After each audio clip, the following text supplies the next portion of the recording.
Salve, salve! Dia da Independência do Brasil, 7 de setembro. A Independência do Brasil é o feriado em que se celebra a emancipação brasileira do Reino de Portugal.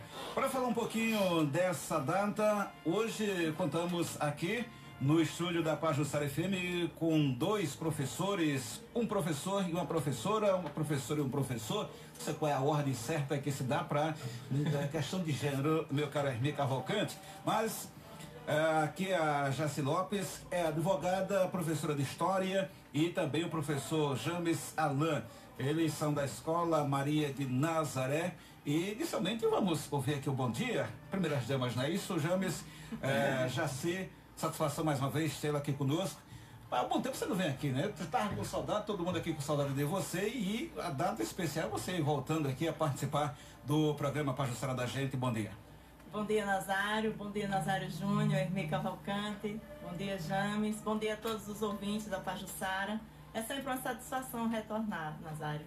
Estarei sempre à disposição quando a gente puder contribuir. Hoje é realmente uma data especial, simbólica, porém especial. Vamos ao bom dia também do James. Tudo bem, James? Tudo bem, bom dia, Nazário Silva, bom dia, Nazário Júnior, professora Jaci, Hermir Cavalcante. É uma honra estar com vocês aqui neste dia tão especial, onde nós comemoramos a independência do nosso Brasil. 7 de setembro de 1822, nosso Brasil estava independente do domínio português. Uma pergunta que tem tudo a ver com a data. Vocês são parentes? Não. Somos professores, somos negros, mas não brasileiros. Temos brasileiros.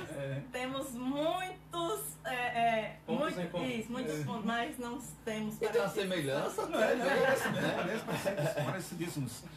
Muito bem.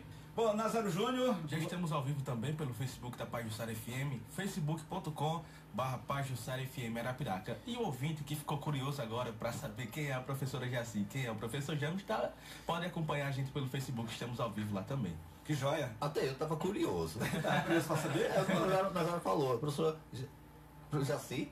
Eu disse, quem é a professora Jaci? Estava curioso, né? Radialista também, Jaci? Oi? Radialista também? A dialista tem aí um registro. Pronto, tá vendo aí? Mas eu não conhecia a professora. Ela trabalhou na Gazeta, onde mais? Isso, Gazeta FM apenas. Apenas. Pronto. 96 a 2000. 96 a 2000. Comunicadora também. Já. Em 96 eu era novinho, tava... Esse Nazário já gosta, viu? Mas somos contemporâneos. Ai. Bom, vamos continuar aqui com o programa e antes da gente começar a falar dessa data especial, informar para o público ouvinte que no Supermercado São Luís, lá tem tudo mais barato, com muita qualidade, facilidade, grandes promoções e sempre com o melhor para você, com total economia. E lembrando que hoje as duas lojas, a do Baixão e a do bairro Santa Edviges, estão abertas, funcionando e prontas atendendo a clientela. Meu amigo, você vai construir ou reformar? A Morada Construção é o seu lugar. Piso Elizabeth tipo A, 10,50, bacia mais caixa acoplada Derca, preço imbatível, só R$ 193,90, piso 60 por 60, com qualidade Morada, por apenas R$ 10,20. Rua Pedro Correia e 30 de outubro, no centro e na Rua Brasília, bairro Brasília, Arapiraca. Venha economizar, visite-nos entre a Morada é sua. E não perca as sensacionais promoções das Óticas Laís. Passe em uma das Óticas Laís, na Rua São Francisco, ao lado da Casal, ou na Rua Sinésio Ferreira, bairro São Luís, em frente a Proolhos. E dividimos tudo em 6 vezes nos cartões, tá certo? Ligue 999-19-5599. Óticas Laís, para você ficar feliz. Bom, professor James, vamos fazer um retrospecto com relação a essa data, o que representa o 7 de setembro. Agora, falando aqui também para os internautas, data super especial, fique à vontade para falar a respeito do 7 de setembro. Tudo bem, Nazário Silva, então nós poderemos fazer então essa breve retrospectiva. Antes disso, é importante nós lembrarmos que Portugal, neste período em que antecedeu a independência do Brasil, toda a Europa estava sob o domínio de Napoleão Bonaparte. Até que então, em 1807, Napoleão Bonaparte colocou Dom João VI e Dona Maria I na parede. Você vai ficar do nosso lado ou vai ficar do lado da Inglaterra? Maria o que, rapaz? Pimenta. Dona Maria I, Maria Pimenta. rainha de Portugal. Ah. E aí então, Portugal, para não desagradar Napoleão, ele foge para o Brasil. Então, quando Napoleão chega ao Brasil, ele não vai encontrar os reis, porque se encontrasse os reis, os matassem ou os prendessem, ele poderia dizer que tinha dominado Portugal. Mas então, a coroa portuguesa, o poder português, ele é transferido para o Brasil. Chegando aqui no Brasil, Dom João VI ele faz a abertura dos portos às nações amigas, que não seriam tão amigas assim, seria só para a Inglaterra, não é? Já que fez toda a escolta do navio português até chegar aqui no Brasil.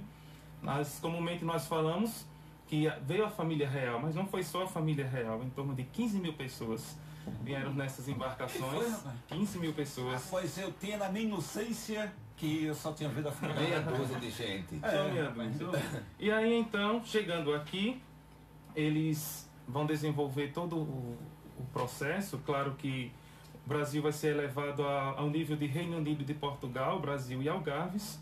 E isso vai fazer com que, em 1815, Napoleão Bonaparte morre e as cortes portuguesas vão exigir que a família real retorne, porque não havia mais motivo deles fugirem. Só que acontece que vocês sabem que o nosso Brasil é muito bonito, todo mundo se encanta pela nossa terra, e não foi diferente com Dom João VI. Ele queria ficar mais um pouquinho. Só que aí então, a pressão aumenta, ele retorna, Dom Pedro I fica, e aí depois a pressão para o lado de Dom Pedro vai aumentar, até que em 1802, em janeiro, Dom Pedro vai dizer: se é para o bem do povo, para o bem da nação, então diga ao povo que fico. Conhecido historicamente como Dia do Fico. Até que na primeira semana de setembro de 1822, finalizando tudo, a pressão portuguesa das cortes vão exigir ou Dom Pedro voltava ou ele perdia o seu trono e a sua herança. Aí Dom Pedro estava em viagem de Santos a São Paulo para conter uma revolta que estava acontecendo lá. E é importante a vocês que estão nos ouvindo que muitas vezes se fala somente em Dom Pedro I, mas os primeiros passos cruciais para a independência do Brasil foi tomado pela esposa de Dom Pedro, Dona Leopoldina. E aí Dona Leopoldina com José Bonifácio articulam, enviam mensageiros até que Dom Pedro I, em meio a toda aquela situação, proclama a independência. Nós vemos que não se trata apenas de um ato masculino, mas as mulheres tiveram importante e têm importante atuação em nosso Brasil. Mas por que não... Ela não ficou famosa como Dom Pedro? Porque nós sabemos que a nossa sociedade é muito patriarcal desde aquele período, e nós vemos que até hoje ainda tem os resquícios, e isso prejudicou. Bom, já sei, nessa primeira parte, quer complementar alguma coisa? Quer falar algo mais a respeito? Pode. Então pode seguir, professor. E aí então, nós vemos... O Ibope está subindo, vá. E aí nós vemos que durante muito tempo, qual a imagem que nós temos da independência do Brasil? Aquele quadro de Pedro Américo, que se encontra lá no Museu Paulista, Dom Pedro com aquelas roupas luxuosas, segurando sua espada, mas na verdade a historiografia e alguns historiadores, tal qual Laurentino Gomes, estão aí para desmistificar alguns fatos. Primeiro, que Dom Pedro I ele não estava naquele cavalo potente, devido ao fato de que as estradas de São Paulo a Santos naquele período eram como se fossem trilhas, pequenas, estreitas, esburacadas, lamacentas. Então, o animal propício para esse trajeto seria uma mula, um jumento. É uma burrinha. Uma burrinha. Cavalo. Com aquele capacete de metal. O trajeto não obrigava, como era que você ia fazer uma viagem longa, todo de capacete, de armas, armaduras? Ele estava com um chapéuzinho de palha na cabeça, uma roupinha leve para seguir a viagem, e conta-se as más línguas, né, que você sabe que sempre aparecem, Sempre tem. que ele teve um probleminha estomacal. E aí então chegou em determinado momento, ele parou, foi fazer suas necessidades, foi o tempo necessário para que o mensageiro que Dona Leopoldina mandou chegasse. E aí, quando ele chega, avisa. Então, Dom Pedro, com a ajuda de José Bonifácio, é claro, disse que a melhor modo seria proclamar o Brasil independente, porque senão Portugal iria invadir. E sendo um território independente, Portugal não teria esse poder. E aí, então, ficamos aí com 7 de setembro. Lembrando que 7 é um número simbólico, representa a plenitude e a perfeição. Na verdade, o passo principal foi tomado no dia 2 de setembro, por Dona Leopoldina. Rapaz... E ao invés daquele grito, independência ou morte, Sim. Dom Pedro I estava saindo no caminho dizendo impropérios contra a coroa portuguesa. Eu acho que ele nem gritou com a fome que tal. Do jeito que ele estava. Fraco, com tanto problemas intestinais, acho que ele não ia gritar tanto assim, né? Agora eu quero saber uma coisa. Já foi revelado quem foi o fotógrafo que tirou aquela foto, aquela imagem dele montado naquele cavalo bonito? Vamos lá. Aquela pintura, ela foi uma construção histórica intencional. Ela só vimos que a independência ela foi proclamada em 1822. Aquela pintura foi feita em 1888. Ou seja, vejam a distância, encomendada por Dom Pedro II. E qual seria o objetivo? Vamos voltar um pouquinho no tempo. 1888, o Império Brasileiro, a coroa portuguesa estava caindo. Vamos nos lembrar aí da abolição da escravatura, que desagradou algumas classes. E qual era o objetivo de fazer aquela pintura? Demonstrar o poder, a glória do Império, que não valia a pena prejudicar, porque o Brasil estava naquele momento por conta do poder do Império. E até mesmo aquela imagem, eu imagino, montado num cavalo, a soberania, né? A altura, o poder, está ali, o seu auge. Então ele deu aquela, entre aspas, aquele grito, aquela ordem, e ficou aí, dia do fim. Justamente.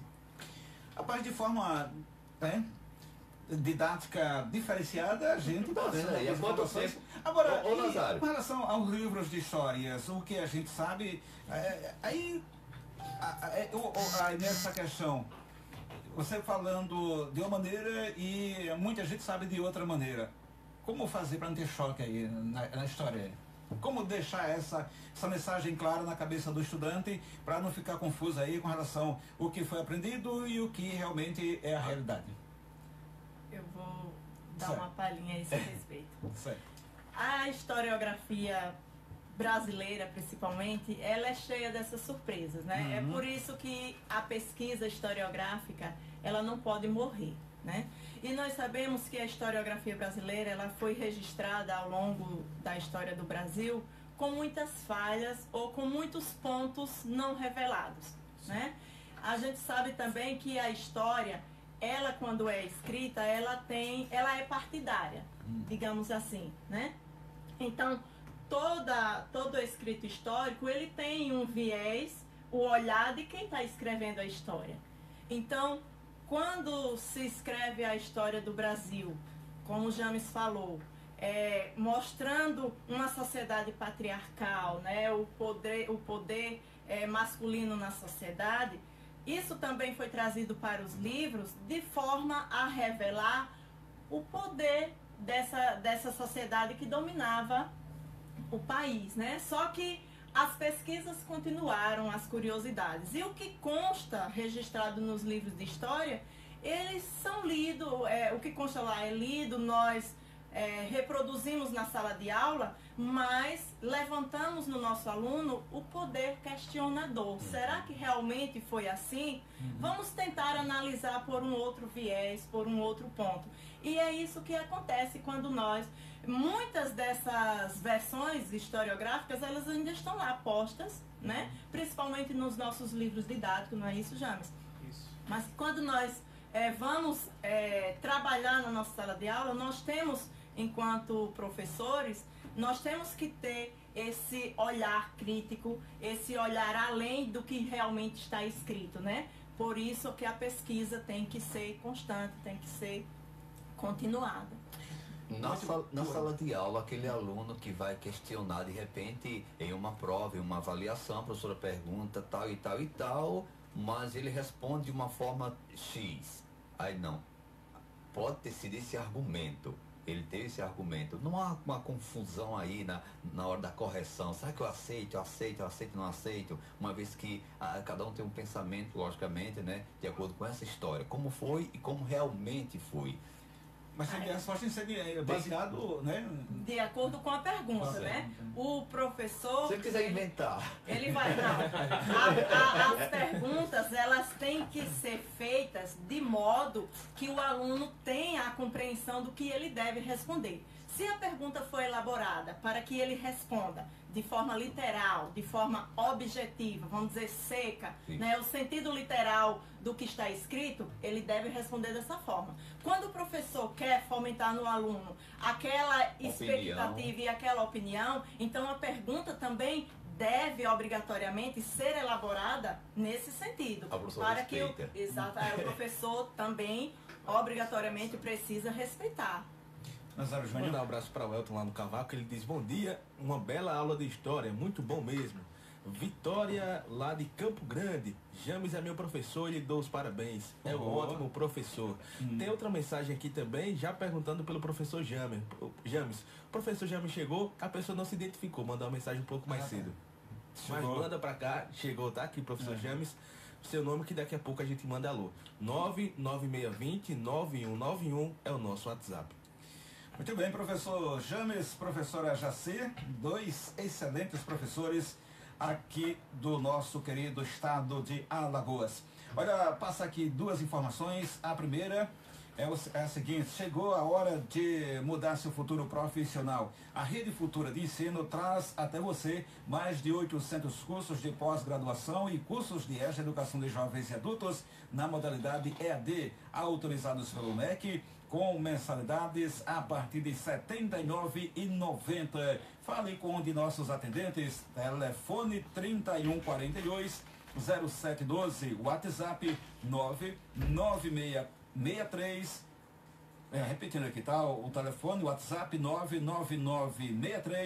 999638888. Rede Futura de Ensino, aqui não existe obstáculos para seus sonhos. E a Unimed Metropolitana do Agreste está conosco também. Solicite um orçamento sem compromisso pelo site unimedmetropolitana.com ou pelo telefone 3521-9400. Unimed Metropolitana do Agreste, cuidar de você, esse é o plano. O Grupo Coringa tem café quente, flocão de milho, flocão de arroz, mingau, corinó e mais de 30 produtos para você e toda a sua família. Experimente produtos Coringa, tem qualidade e tem preço bom e é muito, muito mais gostoso. Coringa é forte como o povo nordestino, é da terra, é da gente. Então, você que quer mandar alguma pergunta, quer, enfim, interagir conosco, o WhatsApp é 99620-9191. Professora, já sei, professor James, e vamos falar um pouquinho da bandeira, né? A bandeira do Brasil, já que estamos falando aí um retrospecto histórico, fala um pouquinho das cores do Brasil e o que representa. Tudo O bem, que então representa as cores. vamos mais uma vez desmistificar alguns pontos relacionados à bandeira do Brasil. Nós sabemos aquelas cores. Eu sou um professor meio do contra a história, né? Contra a versão oficial. Então vamos ao seguinte, nós vemos a primeira bandeira, é claro. Pronto, Nazário, vamos desaprender tudo. Vamos desconstruir, construir Vamos criticamente. agregar, vamos agregar. Vamos lá, Sim, então. antes de iniciar, né, os nossos alunos que entraram em contato conosco, um abraço a todos, tanto da Escola Maria de Nazaré como da Escola Constantino em Campo Grande. Então, na bandeira do Brasil nós temos aquelas cores. Vamos lá. O que representava a cor verde? Pronto, Amazônia, o verde e as a plantas. floresta, né? Ok. É a cor real da Sim. casa da família de Bragança, Oxe, família de Dom Pedro I. Ninguém né? nunca falou isso pra gente. Ele nunca nos falou. Infelizmente, agora estamos aqui para esclarecer, né? E o amarelo representava A riqueza, o Riqueza. ouro. Casa Real da família de Habsburgo-Lorena, família de Dona Leopoldina, esposa de Dom Pedro I. Oxe, foi por isso. Por isso mesmo. Uma pausa. E o azul? Antes do azul, sim, uma pausa, professor. Agora, o interessante, a gente pode observar aqui a roupa da professora Jaci, né? Tá verde e amarelo, né? O casaco é porque eu tive medo do... Sim. Sim.